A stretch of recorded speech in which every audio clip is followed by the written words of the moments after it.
C'est quand dans notre théorème de Gauss, je ne sais pas si vous vous souvenez, on avait mis E scalaire ds avec un vecteur sur S, sur le ds, et finalement on était passé avec le vecteur normal. D'accord, le vecteur normal qui était extérieur dans le théorème de Gauss, extérieur à la surface, d'accord, fermé.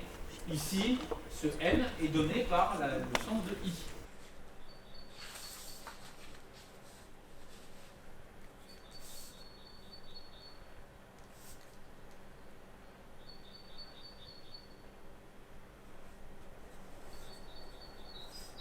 Faut être prêt à sacrifier une petite partie de sa santé mentale Ouais, pour réussir en carrément. prépa. Ah bah oui, oui.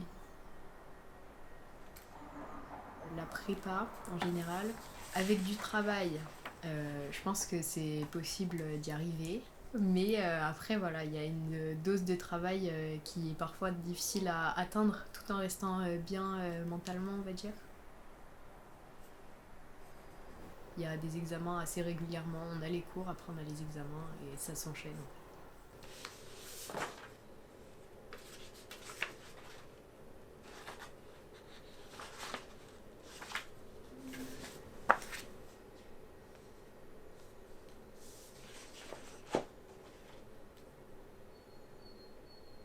En gros, au début, je m'étais dit, c'est peut-être pour ça du coup que j'ai pas eu des très bonnes notes dès le début et que j'ai pas pris rapidement le rythme.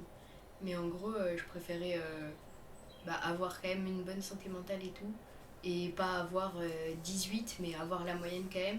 Et le problème, c'est que dans certaines matières, j'ai jamais eu la moyenne. Mais les autres, ils arrivent à tout réviser.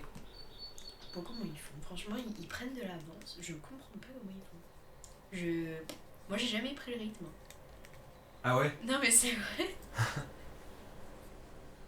J'en ai marre.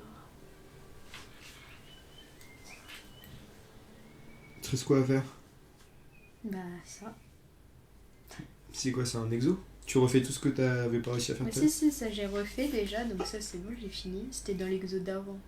En faisant l'exo d'après, je me suis rendu compte que dans l'exo d'avant, il y a un truc qui allait pas. Du coup, c'est bon, je l'ai corrigé. Et là, l'exo d'après, il a dit que c'était pareil que l'exo d'avant, mais c'est pas pareil. Sinon, il ne l'aurait pas mis en plus. Déterminer l'expression de l'application F. Ah oui, déterminer l'expression de F dans cette nouvelle base, du coup, j'ai juste remplacé les petits E1 qu'il y avait là dans l'énoncé par les E1 de la nouvelle base E1, E2, E3. J'ai juste fait ça parce que je voyais pas. Bon, de toute façon, je lui dis ça, mais elle va jamais répondre à tout ça ce soir, donc... Hop. Des fois, c'est compliqué. Ça, c'était surtout au début, en vrai, que c'était compliqué, mais c'est comme tout le monde, je pense qu'il y a un temps d'adaptation. Mais sinon, c'est trop bien de vivre tout seul, je trouve. Ah non, mais vraiment, il y a tellement de... On peut faire ce qu'on veut quand on veut. Après, on va pas dire que je sorte beaucoup non plus, mais rien que le fait de manger quand on veut, de se doucher quand on veut, genre, je sais pas, c'est cool.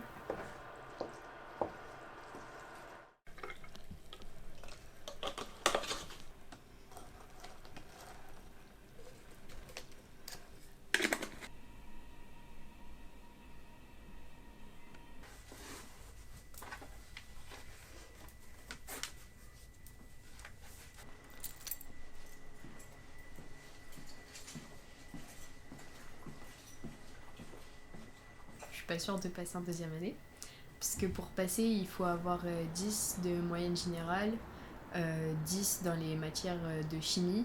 En maths et en physique, par contre, il tolère qu'on ait 7-8. En maths, je suis encore à 7, mais en physique, je suis passée à 5, avec plusieurs notes qui étaient passes. It's really important to me. I mean, that's my mom. I know. What's her number? I don't know. I have my book.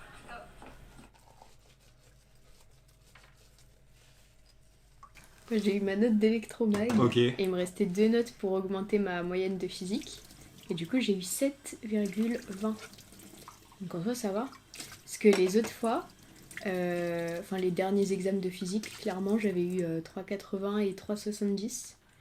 Celui d'avant, c'était de la méca et j'avais eu 5. Donc là, au total, c'est ma deuxième meilleure note de physique de l'année. Parce que la première, j'avais eu 9.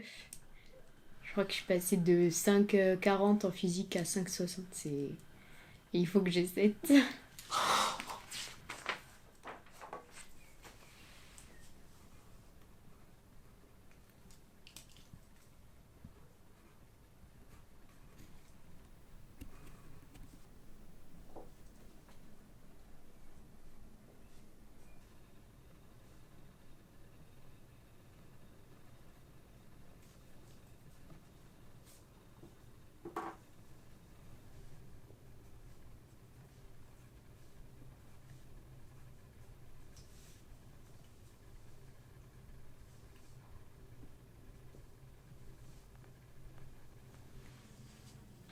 Ça fait peur un peu. Parce que, en fait, moi j'ai trop peur de faire un métier qui soit répétitif. Et j'ai peur parce que, en fait, je trouve qu'il n'y a pas assez d'applications. Enfin, c'est toujours super abstrait ce qu'on fait à l'école. Et on se rend pas vraiment compte à quoi ça ressemblera après dans les entreprises, tout ça. Et je trouve qu'on peut facilement faire 5 ans d'études et après se rendre compte à la fin que ça nous plaît pas. Et du coup, je trouve ça dommage et je trouve qu'on voit pas assez ce côté-là d'après, quoi. Et que c'est dommage parce qu'on peut pas visualiser et voir à quoi ça ressemble. C'est quoi la sensation que t'as quand tu rentres dans l'écurie? Bah en fait, t'oublies tout. Des fois, j'ai l'impression que j'ai pas la même vie, en fait. Que c'est deux vies différentes.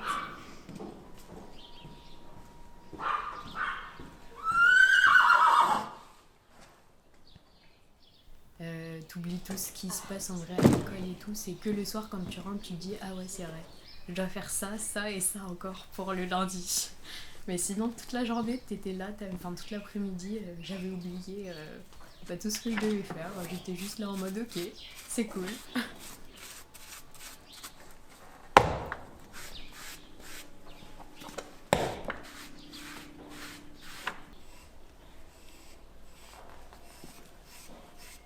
Je suis pas contente.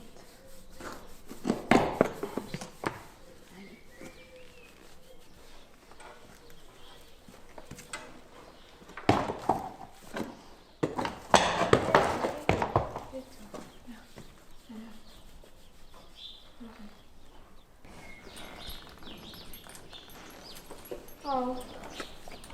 Alors, c'est la première fois qu'elle est autant stressée comme ça.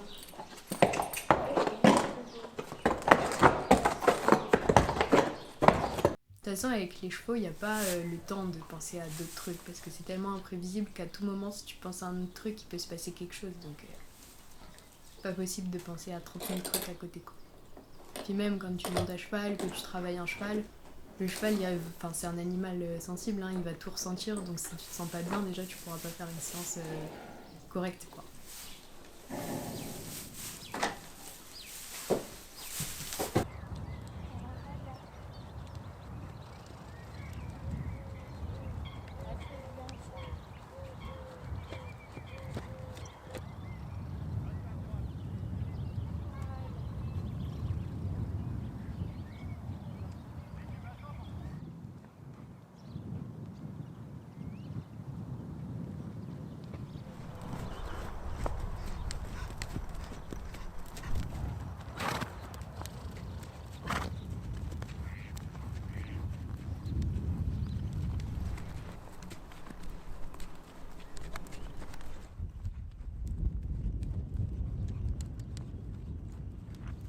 J'ai commencé l'équitation à 5 ans.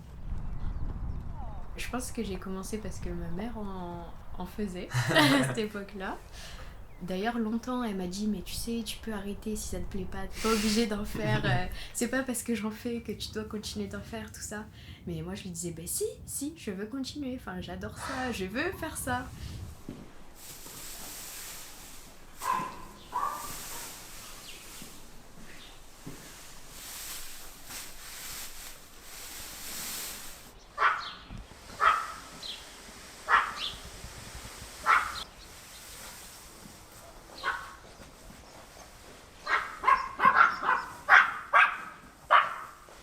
Alors il y a l'écurie et le pré.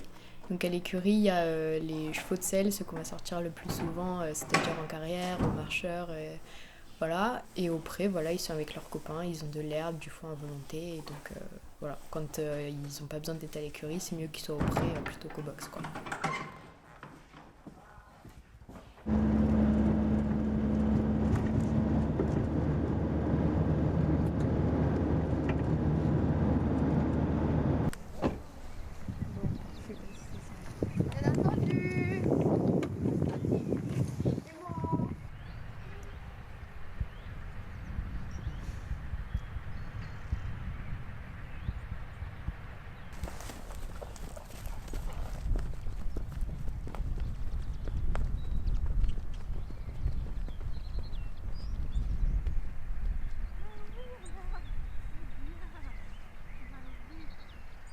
La plupart du temps, j'y vais juste pour voir ma ponette et après, j'en profite pour vérifier s'ils vont bien, s'ils n'ont pas des problèmes de santé.